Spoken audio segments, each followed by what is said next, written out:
My God, we have people sleeping on steel grates. You can't cut it 1%. Oh! The fact that I don't use any notes and just basically speak my mind that says, as far as I'm concerned, you're nothing more than a bunch of political prostitutes. My God, they jumped up like 100 wounded TV evangelists, demanding that my words be stricken from the record for all eternity. He's gone too far. He's demeaned the decorum of this chamber.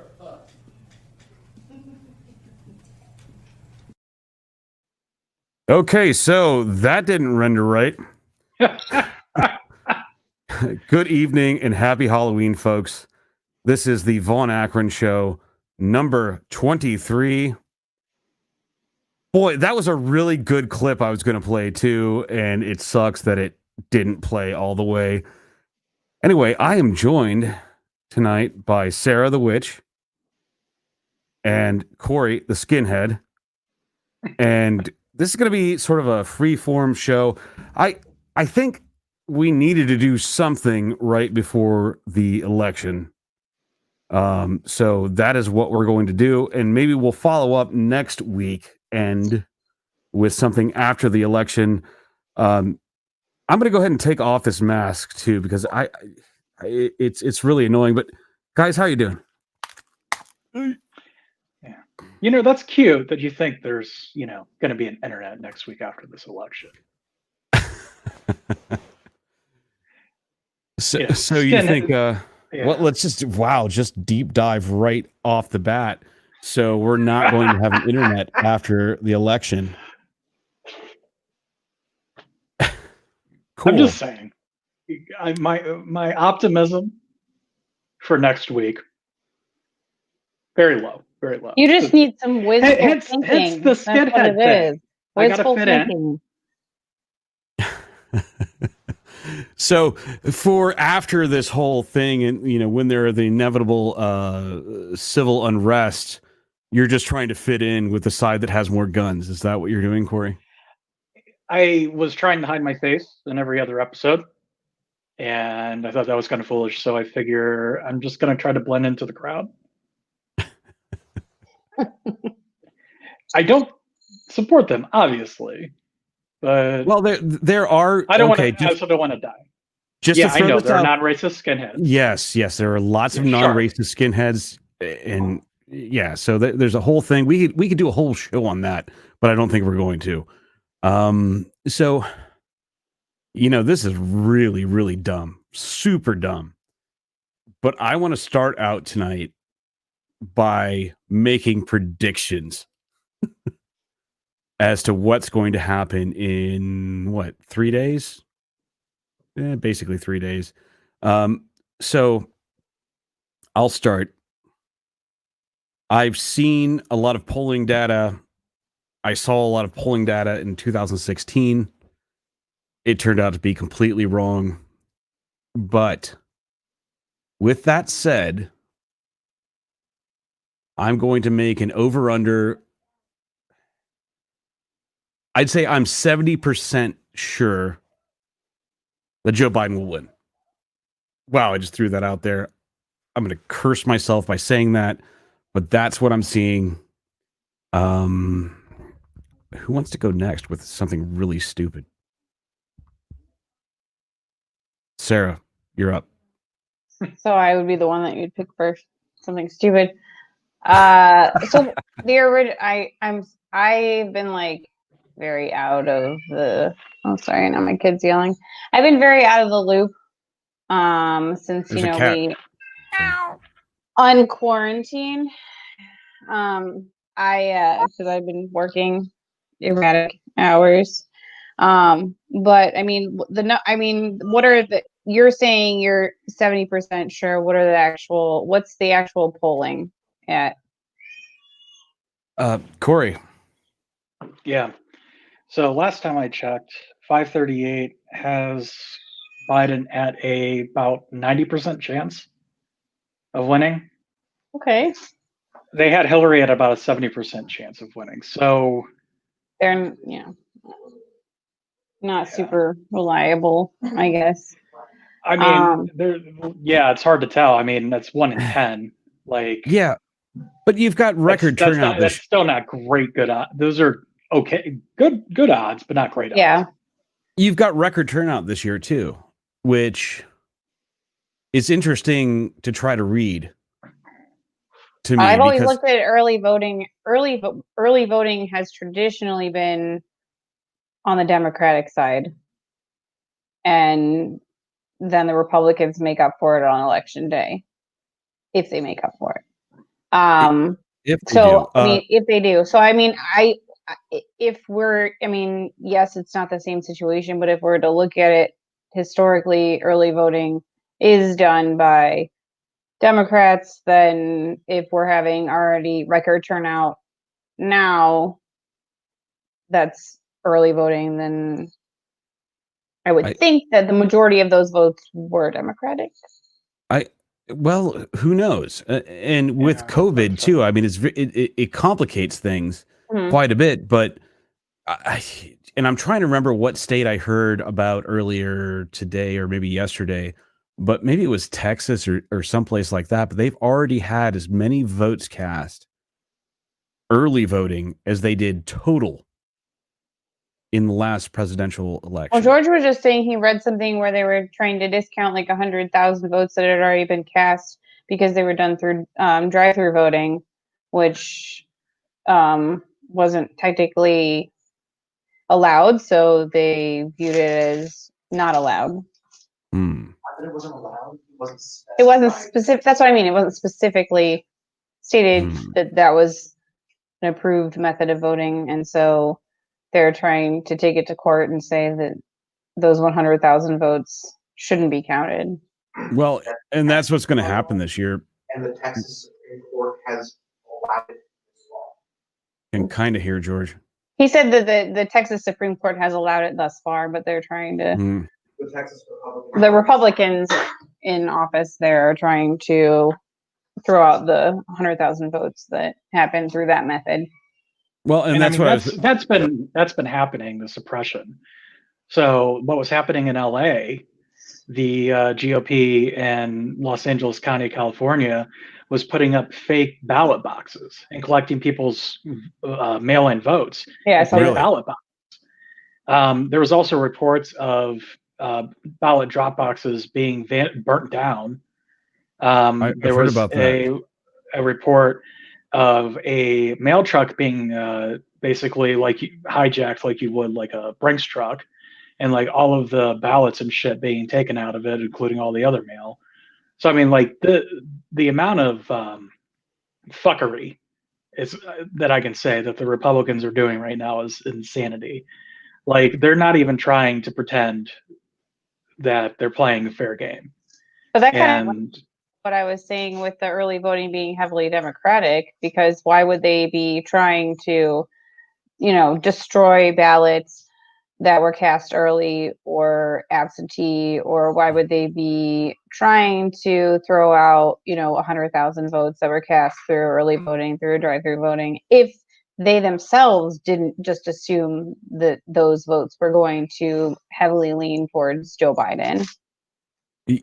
Who knows? I mean, I think it's safe to say 100% that, we're not going to know the results of this particular election, next Tuesday. Yeah. I think this is going to be decided in the courts. And who knows really? I said 70%, but who really knows what's going to happen? I mean, we were shocked before. Corey, you sent me a couple of videos, and I had a chance to watch these briefly. That you said sort of voter intimidation. And I started watching this first one I'm going to play, and I was like, come on, and then as I got towards the end, I'm like, oh yeah, that's kind of fucked up. So let me see if I can share screen here and play this first one for you guys. All right, there we go.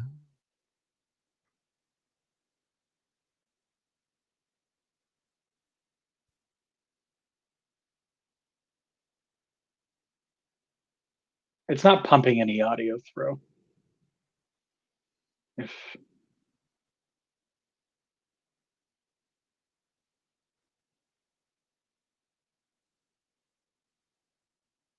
I wonder if it's just playing through his.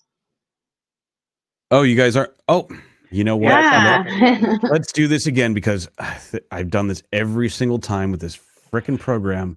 You got to click a little button to say share audio too. So let's do that. And there we go. Share audio. Let's start this over again, folks. I'm so sorry. I'm a little rusty. Here we go.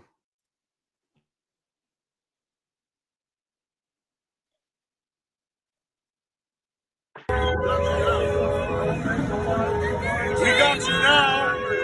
Your mother voted for Trump. Your mother loves Trump. I asked her. We got your plates. We got you.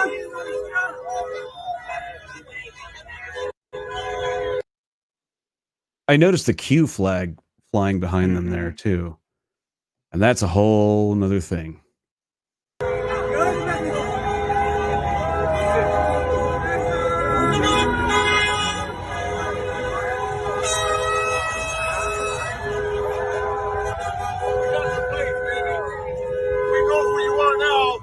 You're going to vote for Trump whether you like it or not.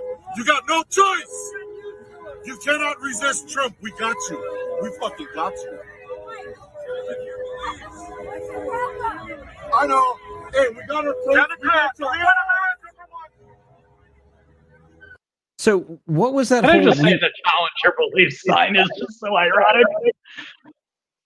Yeah. Yeah. But what was that whole we've got your plates thing about? Like, what is that even? So you know what, to be fair, I don't know what the hell the context is of this video.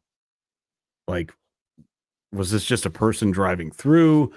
Do they have like I assume they have something that identifies them as a Biden voter. But I don't know. That was a weird one. It's not a good sign, man. Like, it's just not a good sign. I mean, like, that's not someone who supports a candidate. That's a fucking cult. Like, that's a cult. Yeah. And I hear the same thing. Oh, stop that. You guys can't hear that. That's good. I've heard the same thing, the same fear coming from the right, that there's a bunch of like unhinged leftist sort of Antifa folks that are going to, burn down the fucking country if Trump wins. I don't know. There's really one side that has a lot of guns and one side that doesn't. I don't know. And I mean, granted, everybody. And that's the side Corey wants to be on. Oh, obviously. No, blend in, like mixed in, like I'm kneading bread. And so anybody watching this, Jesus Christ, I've said this a million times, but just so I can disclaim this one more time, I am not on either of these sides. I like civil liberties and I like guns. Okay, so I'm kind of in the middle, but I'm definitely anti-fascist. I'm not part of Antifa though, but I am definitely anti-fascist, anti-communist, anti-authoritarian in general. I just want to lay that down before everybody starts fucking hating. And terrified of deranged orange people. I am not terrified of deranged orange people. I find them entertaining, except for when they're leading the country. Mm-hmm. Mm-hmm. That video does not terrify you. No, it doesn't terrify me. They're literally taking people's license plates at like polling places. Like, but what is the context of this? Do you know? I don't know the context, but I mean, there's some comments. What possible context would that be acceptable behavior? Well, there's no context it would be acceptable behavior, but or again, not make that any less terrifying. I still think context is important. I don't understand what's going on here. It's like a video of people acting like assholes, but like what's going on here? Like I don't understand. Like, again, what happened before this? Who are these people who are filming? Like, what's going on? I just don't understand. Now, granted, I'll give you this, Corey. I think there is a very cult-like aura around President number 45. And I think we've talked about this before.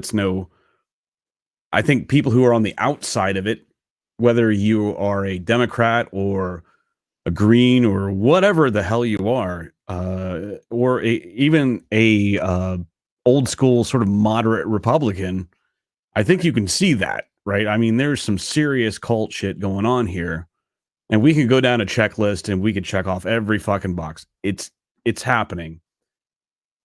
But again, like, this video, I found it interesting. I found it disturbing, but like, I don't understand without any context. I don't know what's going on here other than exactly what I see in the video, which again, they're being assholes, but it's like, what happened before that? They're just like, we see you, we gonna find you. But it's like not, I mean, like, what can they really do? I think like, I think it's just kind of, I just imagine that dude probably just drank like a shitload of energy drinks and you know, wanted to go out and fight for Trump and just started spewing at the mouth. I think dumb people say ridiculous things, and I think he's like, yeah, dumb people say dumb shit, and I feel like that was just like an example of dumb people saying dumb shit. Does it? I think stupidity scares me, but like, if you're not in a position of power, then your stupidity is kind of not threatening to me. Like seeing the dude on the street, and yes, there is that happening, but that particular dude on the street being stupid is in no position to do anything with his stupidity versus, the leader of, well, I wouldn't even call it the free world at this point, but the leader of our country is stupid, but also powerful. Except does this guy have guns? Like, or bombs? And does he have the capability or the willingness to commit, terrorist acts? Well, Those that guy quiet didn't. ones. Those are the quiet ones. That guy didn't. But what I will say about, the idea of, one person acting crazy is that what I'm seeing now, and I've seen it before, I've just to a lesser degree with other sort of fanatics about different, they're going to solve all my problems sort of leaders, is that, it's not just one person. I've touched on this before, but it's the mob. And it's that mob mentality. So maybe one person can't do much, but when they have that viral infection of the mob and that mob thinking or that cult-like thinking, I mean, even one person, they're essentially just an appendage of something larger, something crazier. I can't stand mobs. I mean, they freak me the fuck out. I don't care whose mob it is. But that's what I see. And again, it doesn't freak me out that particular video, but I see it because, okay, so what's going to happen after the election? Let's say Trump loses. Okay. And I heard an interview the other day with a reporter from The Atlantic. I know, fake news and stuff, but like he interviewed a bunch of different people from the Oath Keepers. And I met a lot of people from the Oath Keepers back during the Tea Party days, because the Tea Party, for folks who are too young to remember, it's been like 11 years 10 now. 10 years, yeah. 10, 11 years since that happened. But that was sort of like it started off as sort of like a libertarian thing, and then it was very swiftly co-opted by just populism. And I met a lot of Oath Keepers, though, and most of them seemed okay. Some of them seemed a little nuts or whatever. Apparently, that organization has had its ups and downs. The founder of the organization, according to this article, okay, so I don't know him personally. I don't know this firsthand, but he seems a little nuts. But the membership for this organization was leaked. And there are 20,000 people who are signed up as part of this organization, Now, that doesn't mean that all of them are active or even still part of it. I think it was from 2009 to 2015 was the window for that. But during this interview process, for the people who are still in it, now who knows what the numbers are, but they said basically almost every one of them, the question was, well, what happens if Donald Trump loses? Well, there was massive fraud and collusion and blah, blah, blah, and whatever. And we're willing, if he says so, we're willing to take up arms and, defend the leader against the pedophiles. Well, wait, that's Q. But so that is a little bit frightening. And I wonder if the same thing exists on the other side. It's just not being reported. I don't know. But I mean, I don't know, man. I'm in a lot of leftist spaces, and I'm not seeing anything like this. Okay. And I'm not. I'm in a lot of whining and a lot of like nonsensical bullshit, but actual. I'll move to Canada. Okay, I've heard that a million times, right? But okay, first of all, fuck you. Oh yeah, you said that. You said that. I'm sorry. I did say that. I'm not joking. We're not even allowed into Canada right now. That's why I said as soon as it's feasible. So like 2 years from now. Parlez-vous français? That's my optimistic plan. But I've done the pre-test. I'm because of my education and what I do, I'm actually fully capable of immigrating. Listen to this educated and getting ivory tower and getting citizenship over here. Yes. Because of my education. What the hell is that? Yeah. I mean, Canada actually has some standards. Yeah, they won't let any of those dirty third world Central Americans in up there, huh? They have standards. Wow. You're really twisting it, aren't you? You are a skinhead. I'm just trying to, go with your flow. But at any rate, I don't know, like what could happen, what will happen, I have no idea. You have any predictions on that, Sarah? I mean, I think people have this idea of like this doomsday scenario, and I feel like that kind of just repeats itself pretty much over and over again every election year, and every election we look at it as the worst choices and the worst possible outcome ever. I was watching old political ads yesterday, like the top 10 classic ones, and it was like the daisy ad, with nuclear war, and then it just, I'm like, this is really no different. It's just everything is framed in a way where it's not just another day in America. It's like literally, oh no, the bomb's gonna drop on us, because we have a different president. And I just feel like people are possibly blowing things out of proportion as far Usually as the outcome. I mean, the world is not going to end one way or the other, no, regardless of who wins. Obviously, I mean, I have my preference for sure.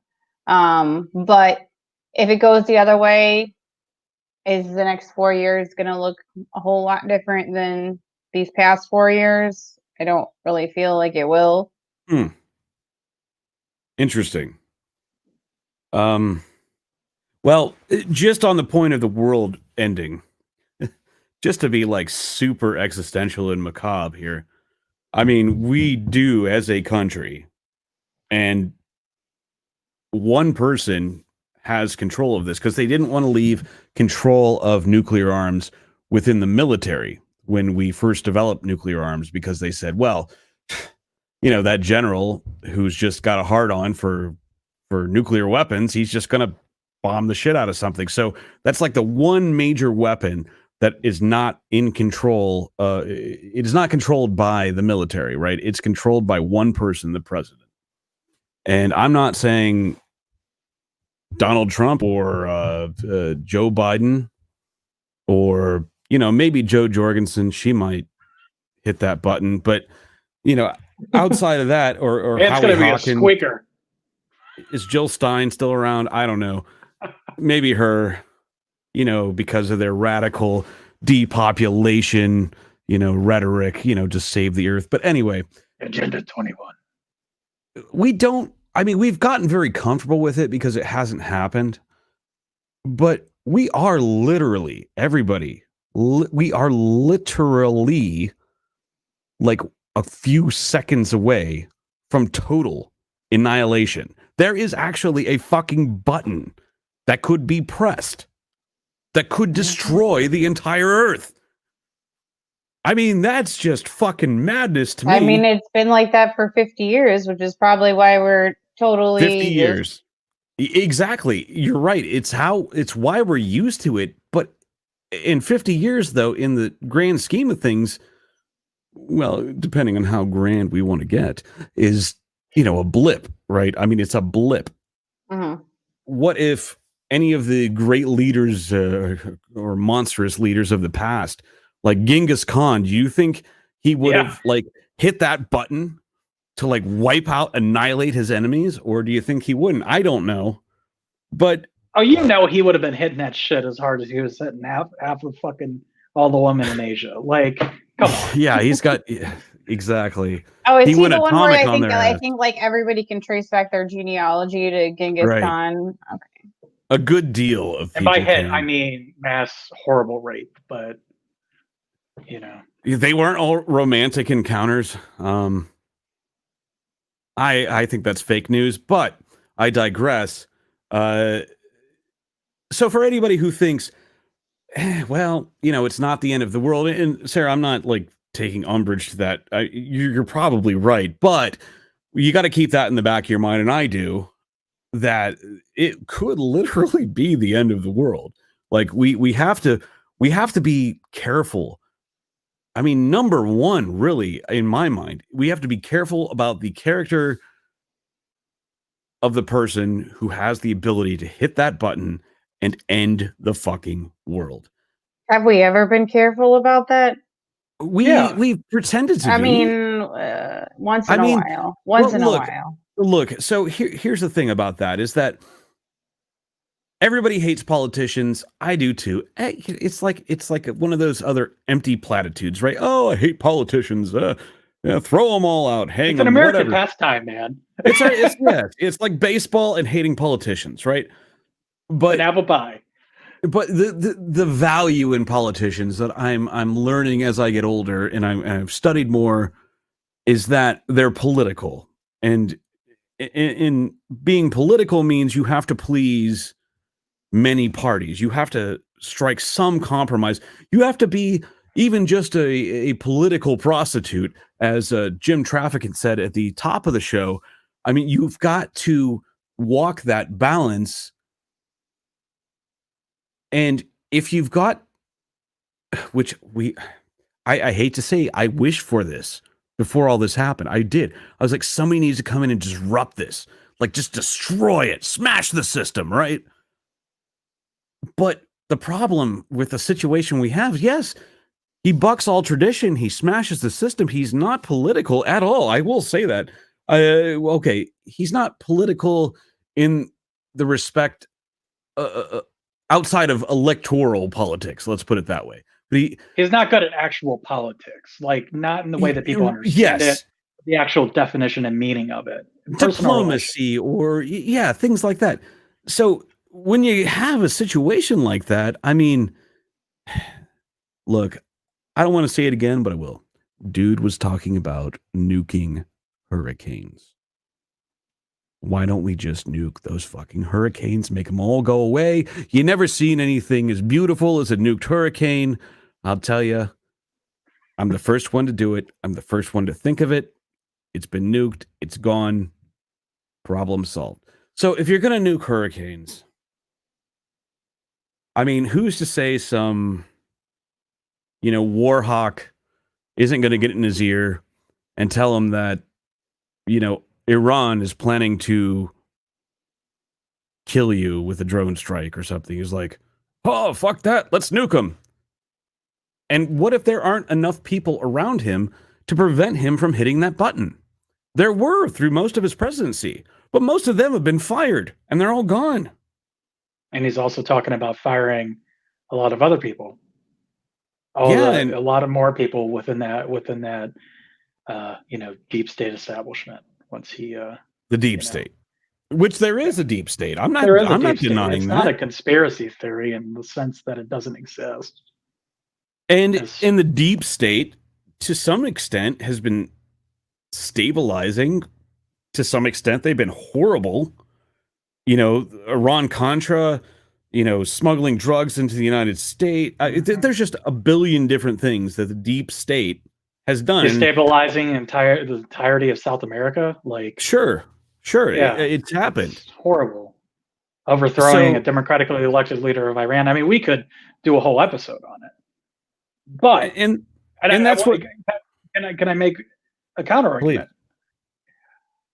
It's horrible and it's morally reprehensible, but the reason they did those things, not to defend it, but it gives us a little insight of why they've been going after Trump so much, is because they actually care about America as a country, as an institution, as a people. They made terrible decisions based on bullshit, paranoia, but they did it because they love America. And I think we lose sight of that sometimes when we realize, not all of it. I mean, the Dulles brothers were just kind of sociopathic fascists as well. But I'm just saying, interesting point. That's an interesting point. It kind of came to me. I've been doing a lot of soul searching on this over the past 4 years. I've been reading a lot on this kind of stuff because it's just really relevant. Because I was trying to reconcile this real dislike I had towards the national security establishment with the fact that what they were doing seemed to be stemming the tide and really trying to prevent us from going over the abyss. And that's the only conclusion I could come to that I guess clears up some of that cognitive dissonance for me. Because if not, maybe Trump's right, and I know that's not true. So, well, maybe he's right twice a day, like a broken clock. I don't know. Right. But you know what? That's an interesting point. Because why else would the deep state be doing all these things? Is it because they are a satanic pedophile organization, as some would believe? I mean, that seems far-fetched. Or if we just use Occam's razor here, do they have their heart in the right place? Maybe they're doing things that are horrible, and they're making things worse in many ways. I mean, our foreign policy for my entire life has made things worse, even though they purport to be doing something good. Now, granted, you've got corporate sponsors like, Boeing and Northrop Grumman and all these people just really war profiteering off this. And there was that famous speech by that general guy. What was his name? But anyway, I think it's a mix, Corey. I think that they're not evil per se, but I think that they're susceptible to influence because of their ideology. Now, flip the script. Now we have Trump, who is very susceptible to influence because of his ideology. And his ideology has nothing to do with, love of country or patriotism. It has to do with love of self. And someone who is obsessed with themselves, I think, is extremely susceptible to manipulation. I don't know. Sarah. Wistful thinking. I see you wistfully thinking over there. Yeah, I was just listening to you guys. Verbalize. Yeah, I mean, I don't know that he even has an ideology. But as far as being manipulated by people, I everything he says, I don't even think it's being manipulated by people. He just makes up ridiculous things and thinks it's the smartest thing that's ever been said. Like you know, I don't know how much of it is manipulation. It's like he's literally just like he thinks he's. I mean, he is coming up with stuff on his own, but it's shit that doesn't work. It's shit that doesn't work and makes no sense. That's my question. Like, he definitely is an independent thinker, but what he's capable of thinking of doesn't make it good policy. So I'm wondering how many of these thoughts, though, are. I mean, granted, I think he does have some original thoughts or thoughts of his own. I'm not saying that. And his go-to was Jesus. George's. He said he was asked to name someone more famous than him, and his go-to was Jesus. Yeah, and he might have done. He's done more for anyone for African Americans, except for maybe Abraham Lincoln, but probably not. Yeah. Okay. So Lincoln. But look, I look at a lot of his ideas and a lot of what he says, though, and I they're not original thoughts. They're things that were whispered to him. It's like, and his administration said that he ended the pandemic. Oh, he ended the pandemic. It's over. His administration. It's over, guys. High fives. Yeah. Why are we? Yay! Happy Halloween! The pandemic is over. Oh my God! Thank God. We can just. Can you give me a Truly? Yeah, we can just go. We can start doing this all together. No masks. We could sit at a desk, a very small desk, a very small desk. Corey's in, down south in the center of the state, but Oh. Give us a little time. We could all get together. I think. Yeah, we need to like go from one area to another. We need to be. And we need to be everywhere. We'll just pass around drinks. Yeah, like I mean, it's gonna get cold or it's gonna get warm, so we want to make sure that it stays cold. So if we just all share a drink, then we'll always have the coldest beverage. Hey, I like the way you think. Yeah. Right. But at any rate, I disagree. I don't think that. These are a lot of ideas coming from him. I think he's easily manipulatable because he likes anything that's flattering to him, and he takes that without That's not true. What about his suits? Critical thought. What? You said he likes anything that's flattering to him, and I said, what about his suits? Okay, well, except for that diaper. Yeah, like his hair. Like, I mean, he clearly. Words that are flattering to him. He knows best about his appearance, obviously. The orange hue, the suits, the hair. Look, I don't want to stoop to that, but seriously, if you're a rich, if he really was listening to anyone at all, he would probably stop doing the things that make him so unattractive. Am I like you're saying that he's got people in his ear? No, the people around him are telling him that looks great. Why? They're like, that ill-tailored suit looks awesome. I don't think so. Your shoulders are so huge. I've never seen shoulders like that before. I can't see your hand just a year with the suit jacket coming down. The suit makes your hands look so big. Dear God, I'm not even rich. Oh my God, that's probably why he does that. I know how to get a well-tailored suit even at my income level. Hey, look, we've been beating up on DJT here. Oh, George is talking about. What are you talking about? The Emperor's New Clothes. That's what he's talking about. Oh, his advisor were like, "Oh, this looks great on you," but he was actually just naked. So you think that his advisors are saying, "Oh, this looks great on you"? There's no way. If they're also if they're giving him policy advice that he's listening to. Yeah, that's the sticking point. It just doesn't make sense.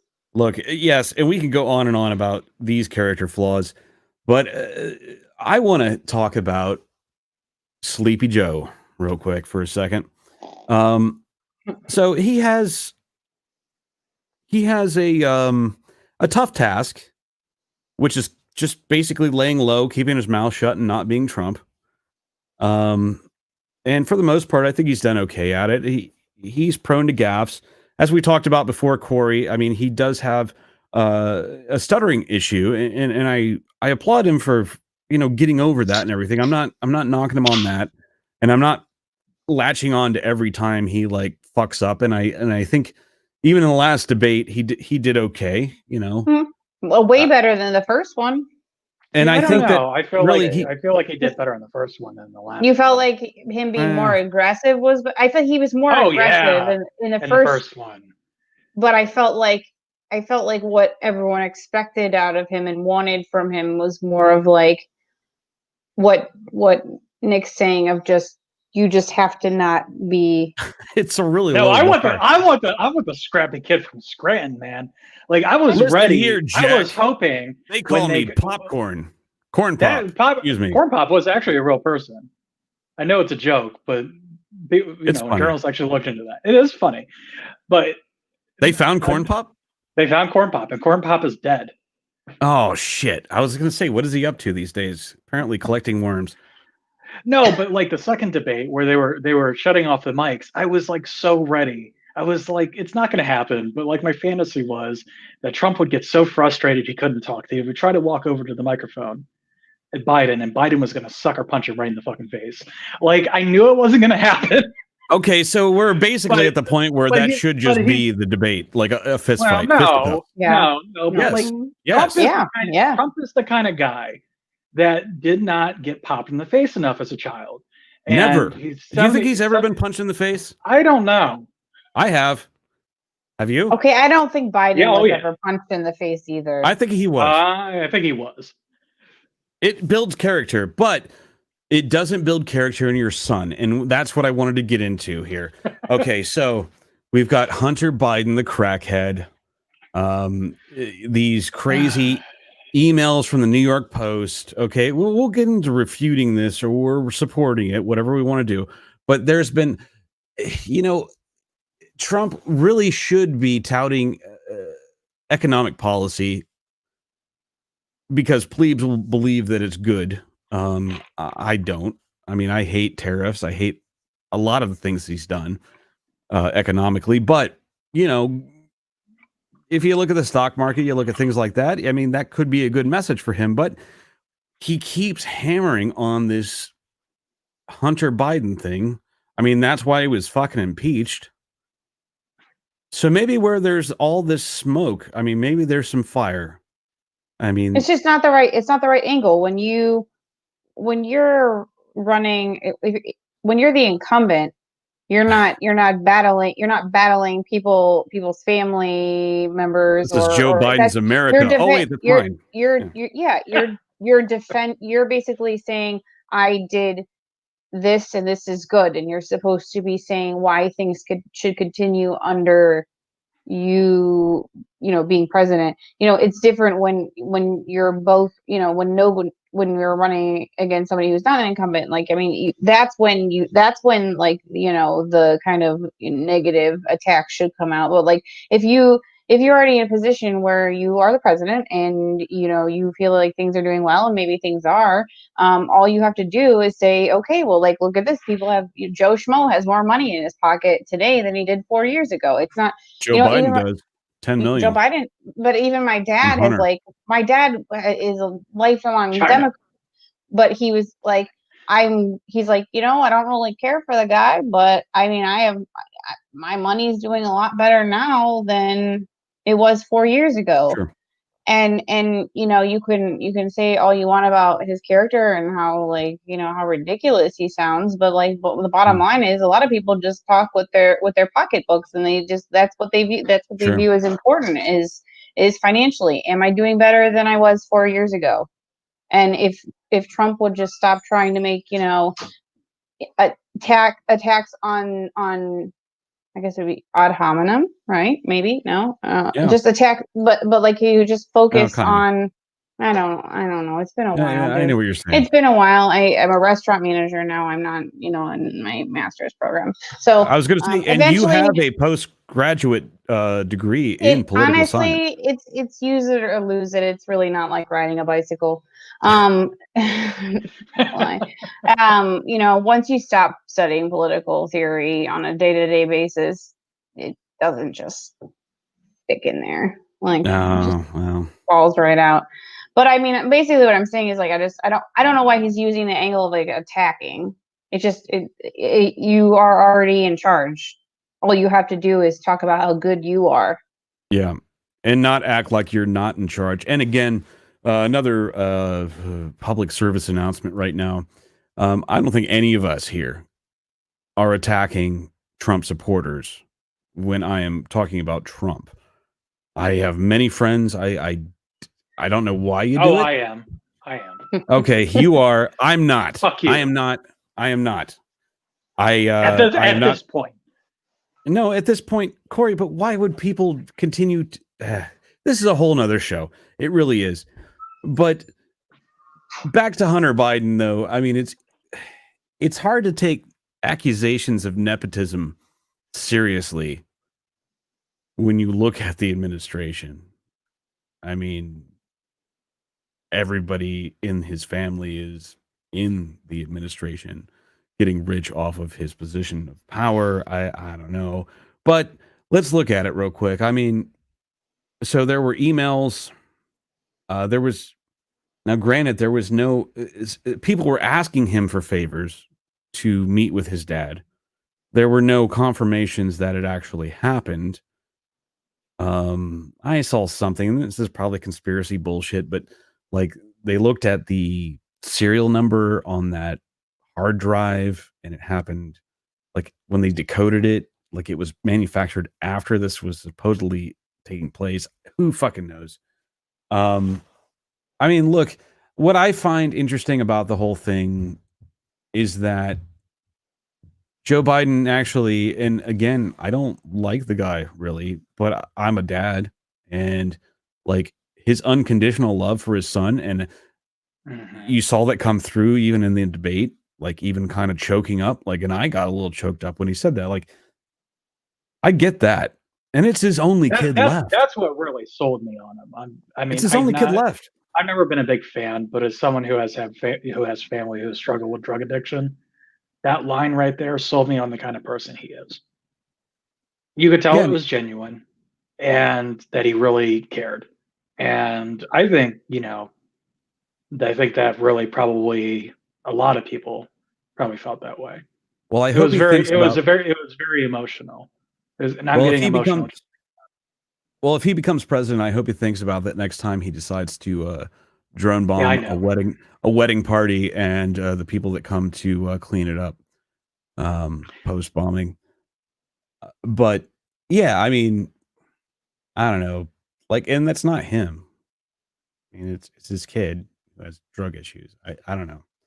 You want him to have drug issues? Yes. Absolutely. Spice it up. Yeah, let's get spicy here. We already kind of have that, don't we? I mean, I think Donald Trump and Joe Biden should both do a shitload of bath salts and then just get into a what are those places called where you have to try to get out the panic room? Escape room. Give them shitloads of bath salts, put cameras everywhere, put them both in a room, and they like whoever gets out first or survives, wins. Donald Trump would probably I like that. He would eat Joe Biden. I don't know about that. Joe seems hungry. They're about the same age. Yeah, true. Joe's a little bit maybe more fit, but he's not the most fit president ever. Because he's not president. So maybe he will be. But just shitloads of bath salts, play some really like insane music too, like maximum volume. Like you do to a prisoner of war or somebody at Gitmo, right? Which is still open, by the way. And just see what happens. Like, if we want to have a reality show out of this, I think that's the way we should go. I'm thinking maybe not Joe Rogan. Who could be the host? Alex Jones, of course. Yeah, maybe Samuel L. Jackson. Perfect. There we go. Oh, I don't even have. Yeah, like we're done. Let's shut this down. This is the perfect way. Let's just fuck the Constitution. We've already basically used it as toilet paper. What did Karl Rove say? It's just a piece of paper. Fuck all that shit. A goddamn piece of paper. Is what it's just a goddamn piece of paper. Obviously, a man of faith. So yeah, let's rework this entire thing. Just make it like the battle the Battle Dome, the man, I'm Thunderdome. Thunderdome. Yes, we'll get Tina Turner there. Is she still alive? Tina Turner still alive? I don't know. Please tell me she is. I don't recall hearing that she was dead. Okay, Fuck, Google. we got to get on this now, like Turner before she still dies. alive? According to Smooth Radio, Tina Turner was born on November 26, 1939 in Brownsville, Tennessee. I didn't read the last part. She celebrated her 80th birthday in 2019. Oh, Thanks, hell Google. yeah. You didn't answer actually answer the question out loud, though. That wasn't very helpful. Well, for radio. So she's alive. Google She's alive, though. is crap. All right, Yeah. so she's alive. We got to get her. We got to get, Master Blaster. We got to get the little guy that, rides on his I'm the king of Bartertown guy. Like, we got to get all. Oh, my God. This is so much better than the Constitution. So much better than our current America, I think. We just go all out. I mean, if we're gonna go, just go all the way. I mean, Samuel L. Jackson should have been the moderator during the debates. Oh, absolutely. For sure. I said 2 minutes, motherfucker. Would have been awesome. But he can at least do the Thunderdome. If nothing else. We got to fit him in somehow. I mean, Tina Turner really is a big part of this, but yeah. It has to be Tina Turner. 80. Say China one more motherfucking time. That's all. So this Hunter Biden shit is interesting. Yeah. Okay. Regardless of whether it's true or not. I honestly don't give a shit because at worst Joe Biden did something that would have been moderately corrupt comparative to just about any other president, right? Politicians are pretty corrupt. And even reading those emails, I'm like, all right, so the Burisma was thinking they were going to get extorted. So Joe Biden took care of that. So even the argument they're making is oh wait, Joe Biden got this guy kicked out and got him fired, got this guy fired because he was trying to extort this company. Oh, God forbid. Okay. But he had a crack pipe in his mouth. So regardless of that, how they got that information, I think is the far more interesting story that people aren't talking about. Because, I work in infotech, right? So, I know enough about security to know that the story of this guy in fucking Delaware with its laptops is complete bullshit. Because didn't he live in LA at the time? I did that. Or something. Even that doesn't matter. Okay, so if you have a MacBook, and that's where they extracted this from, it's encrypted, and there's no way that he would have left the password with this laptop. Maybe he wrote it on a sticky note that he put inside. Right. There's no way. No one would do that. Maybe it was his mom's birthday. Right. See? I mean, hey, IT expert, you didn't think of these things, did you? It's very obvious. It's very obvious that some hacking actor of some sort. Now, my theory on who that probably is, but it could have really been anyone. Guam got into his iCloud account and stole all of that information out of his email. That sensitive, and you wouldn't make a copy of it. He said that he had damning information regarding. Oh, George is talking about information getting lost in the mail. I'll be right back. This Tucker Carlson dude said he had damning information regarding that, and that it was shipped to him from New York to LA. I like to ship my damning information in the mail with 0 copies, so it's entirely lost now. Who the fuck wouldn't make a copy of that? Oh no, they found it. They found it, and then they said they had a copy. And then they said it had a copy. But now the conspiracy theory that they're peddling is, but the flash drive wasn't there originally, and UPS brought it to us. So who was trying to take the flash drive away from us? It's just so blatantly, transparently bullshit. That's the, I guess, the redeeming part about all of this, and the thing that makes me worry a little less is then again, people are believing it. So I don't know. People need their little scandal to latch on to. Always. I was showing George because I was reminiscing about, political ads. So we were just, combing through Swift Boat Veterans for Truth, and that was beautiful. And he was like, I didn't even know what that was, and I was like, yeah, like they were basically saying he was a fake and sold them out. Isn't the scandal at this point in time called the October Surprise? October Surprise. So yeah, we watched that. But you watched the Willie Horton ad? Willie Horton, Dukakis. Yeah, that was one of them. Mike Then there was. Why is it always fucking Republicans? There was a Spiro Agnew, Hubert Humphreys, where it was just the laugh, like laughing, where it was like Spiro Agnew for vice president, and that was what was shown on the TV. It was just a picture of a TV, and there was just like maniacal laughter, like That's as if it was the funniest thing ever. Oh my god! And it was like that. That's all it was just this dude laughing, but like you didn't see the dude, you just heard laughter, and it was just Spiro Agnew for president on the TV. There's like Another Day in America or whatever. I think it was Reagan or something. Or it's something morning. It's something morning in America. It's Morning in America and whatever. That one's a good one. But honestly, like Obama's ads were so good. Like all of them. He was a master. Yes, we can, with all of like the celebrities doing it. Like, I mean, like right. Watching the other ones was just trashy. Let's see if this is the one. Hold on. Remember to turn the audio on. I did, believe it or not. All right, here we go. It says laughter. So. Yeah.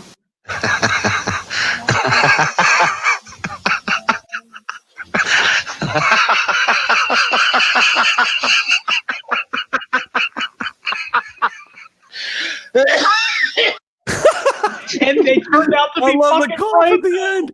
I love that it. was the best. So oh my god, that was the best political ad I think I've ever seen, other than Mike Gravel. Oh god, no, you got to find that one. I've got that coming up. But I'm sorry, they were right. They were absolutely right about that because of like how it wasn't like Spiro Agnew like lasted 2 terms as vice president. Like that one was just so awesome though because of the laugh at the end, where he started the cough at the end. Yeah, he's like, yeah, I've been smoking and drinking, and this is just fucking hilarious. This guy really. Oh my god, that was fucking great. Okay, let's do 1978 or 68.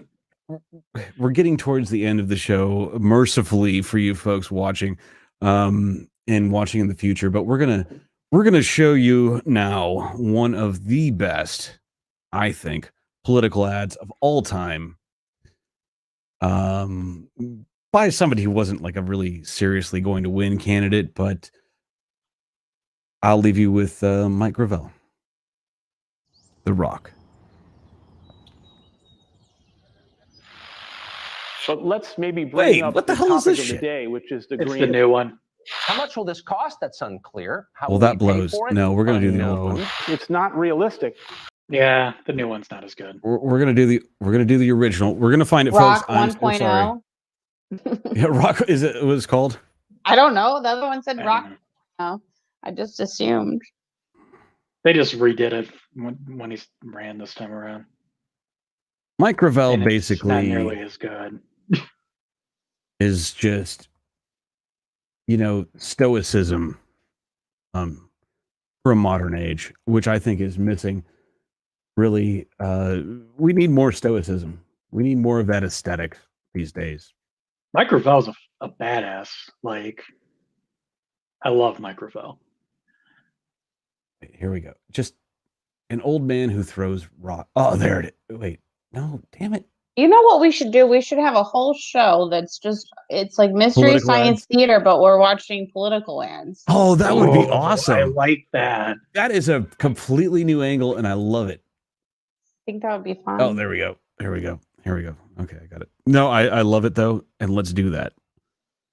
See, we're just doing show development, everything like right live. You guys don't even. You're very lucky to be part of this, but Sarah has the best idea. Have you seen my cape? No. Have you seen Mike Gravel just looking very seriously into the camera? This guy.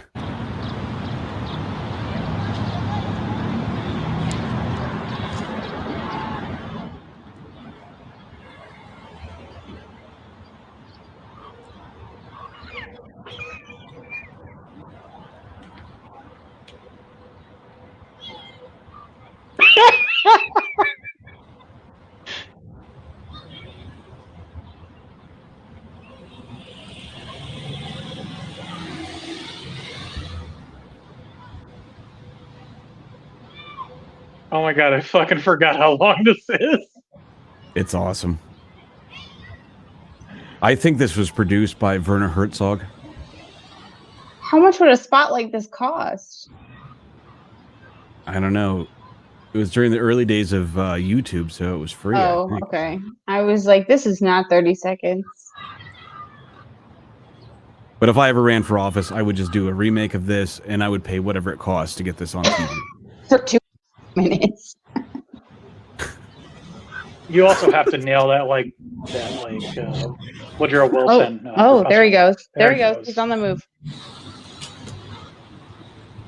1 minute and 15 seconds in, he's on the move. Of staring contest.